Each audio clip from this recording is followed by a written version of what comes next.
বাংলাদেশের মধ্যে ইউরোফিল কোথায় পাবেন এই ব্লগটাই আজকে আপনাদের সাথে শেয়ার করব। চলেন আমরা দেখে নিই এক্সপ্লোর উইথ সেক্টর 18 এবং শীতের মধ্যে কেমন লাগছে। শীতের সকালে 18তে কেন গেলাম, কি করলাম এবং শীতে দেখতে কেমন লাগলো, ফুল ভিডিও থাকছে এটাতে। তো ভিডিওটা যেহেতু অনেক বড় হবে আমি পার্ট 2 করেছি, এটা পার্ট 1। আপনারা দেখে হয়তো ভাববেন এখন সকাল 6টা বা 7টা বাজে, মোটেও না, এখন ঠিক সকাল 11টার মতো বাজে। আমি এখানে আমার একটা রিলেটিভের বাসায় এসেছিলাম। তো আমি এখন যে সাইড থেকে শুরু করছি এটার ওই পাশে সম্পূর্ণ লেক পার।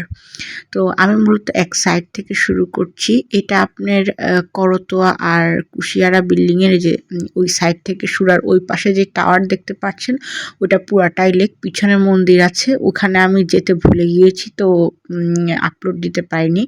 তো এই যে এখানে সবচেয়ে মজার বিষয়, এত সুন্দর ন্যাচারালিটি মেনটেন করেছে, সব জায়গায় গাছ দিয়ে সুন্দর করে রেডি করা।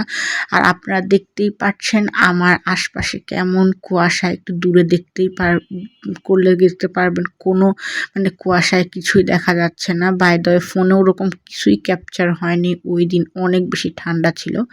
আপনারা একটু আগালেই দেখতে পারবেন একটা জাহাজের মতো সুন্দর গ্যারেজ। তো যেহেতু অনেকগুলো বিল্ডিংয়ে কিন্তু এতগুলো গাড়ি রাখা সম্ভব হয় না, তো আলাদা করে গ্যারেজ বানানো হয়েছে। এরপরে মানে সেক্টর 18 বলা যায় প্রাণ। সেক্টর 18 আশপাশে কোথাও বাজার ঘাট কিচ্ছু নেই, 1 নাম্বার রোড আর এই শপিং মল ছাড়া। তো 1 নাম্বার রোডে যেহেতু সবসময় বসেন এই শপিং মলটা, সাথে এখানে কনভেনশন হলও আছে। আপনারা হয়তো চালু হয়নি, কিছুদিনের মধ্যে চালু হয়ে যাবে।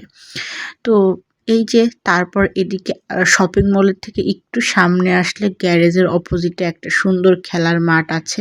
আমরা কিন্তু ঢাকা শহরে খুব একটা খেলার মাঠ পাই না, তো সেই ক্ষেত্রে এখানে 4-5টার মতো খেলার মাঠ রাখা হয়েছে। আর এখানে সবচেয়ে সৌন্দর্য, প্রত্যেকটা বিল্ডিং একই সাইজের, একই স্টাইলের, পিঙ্ক আর ব্লুর কম্বিনেশনে।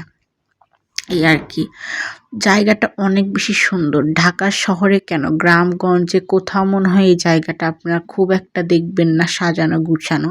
রূপায়ণ সিটিটাও সুন্দর, প্রিয়াঙ্কা সিটিও সুন্দর, বাট এত সুন্দর গুছানো কোনোটাই না।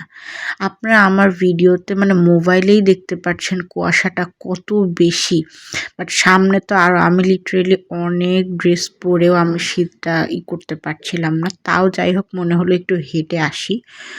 এই যে আর একটা সুন্দর একটা ব্যবস্থা, যে রাস্তা, এমনিতেও তো পার্কটা সুন্দর, বাট এখানে সুন্দর ওয়াকওয়ে করেছে, আপনারা যেন সবসময় হাঁটতে পারেন।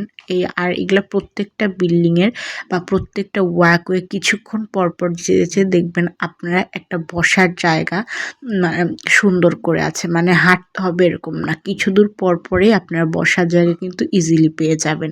সামনে কিন্তু শহীদ মিনার, আর প্রত্যেকটা জায়গায় দেখেন গাছগাছালি সুন্দর করে সাজানো। আরও একটা ভিডিও আপলোড হবে, ওটাতেও দেখতে পারবেন। তো আমি আপনাদের সাথে যতটুকু সম্ভব শেয়ার করছি। আসলে এরকম হুবহু তো আর পাই টু পাই শেয়ার করা যায় না। আমি যতটুকু মনে হয়েছে নিয়ে আপনাদের সাথে শেয়ার করা উচিত, আমি আপনাদের সাথে ততটুকুই শেয়ার করেছি। তো এখানে রাস্তাঘাট পরিবেশ অনেক সুন্দর, আর এখানে বাসা ভাড়াও কিন্তু অনেক রিজনেবল। তো এখানে দেখেন প্রত্যেকটা গেটের সামনে এত সুন্দর করে সজ্জিত করা, গাছপালা দিয়ে দেখলেই মন ভরে যায়। আশা করি যারা ঢাকায় আছেন, দিয়াবাড়ি এসেছেন, এই সেক্টর সম্পর্কে আপনারা সবাই অবগত। এখানে কিন্তু অনেক বিল্ডিং ফাঁকা আছে, আপনারা চাইলেও এখানে উঠতে পারেন। দেখেন কি সুন্দর পরিবেশ, মানে বাংলাদেশে এরকম একটা পরিবেশ পরিকল্পনা পাওয়া খুবই মানে ভয়াবহ বা কঠিন ব্যাপার। আর আপনারা, আমার মনে হয় যে বাংলাদেশে যদি এরকম প্রজেক্ট নিয়ে কাজ করে তাহলে বাংলাদেশ আরও বেশি উন্নত হয়ে যাবে। কারণ আমরা দুবাই, সিঙ্গাপুরে দেখে থাকি ওরা প্রজেক্ট নিয়ে কাজ করে কিন্তু এতটা উন্নত করেছে। তো ওখানে দেখতে পাচ্ছেন যে 1 নাম্বার গেট, আর এখানে বিল্ডিংয়ের বিভিন্ন জায়গা, এখানে মোট টোটাল 5টা গেট। আর আরও মজার ব্যাপার হলো, যারা বাচ্চা নিয়ে এখানে থাকবেন, দূরে চিন্তা করতে একদম না, এখানে কিন্তু স্কুল, মন্দির, মসজিদ সবই আছে। সাউথ পয়েন্ট স্কুল অ্যান্ড কলেজটা কিন্তু এখানে আছে। আর আশপাশে তো মাইলস্টোন আছে, আপনারা জানেন। এটা 2 নাম্বার গেট। এখানে বাজার টাজার বসে, আপনারা যদি যারা কাঁচা বাজার কিনতে চান। আর যেইগুলো বিল্ডিংয়ের আশপাশে দেখেন জায়গা আছে, এখানে সুন্দর করে বাগান করা যায়। আসলে আমি আপনাকে মোবাইলে অতটা দেখাতে পারছি না।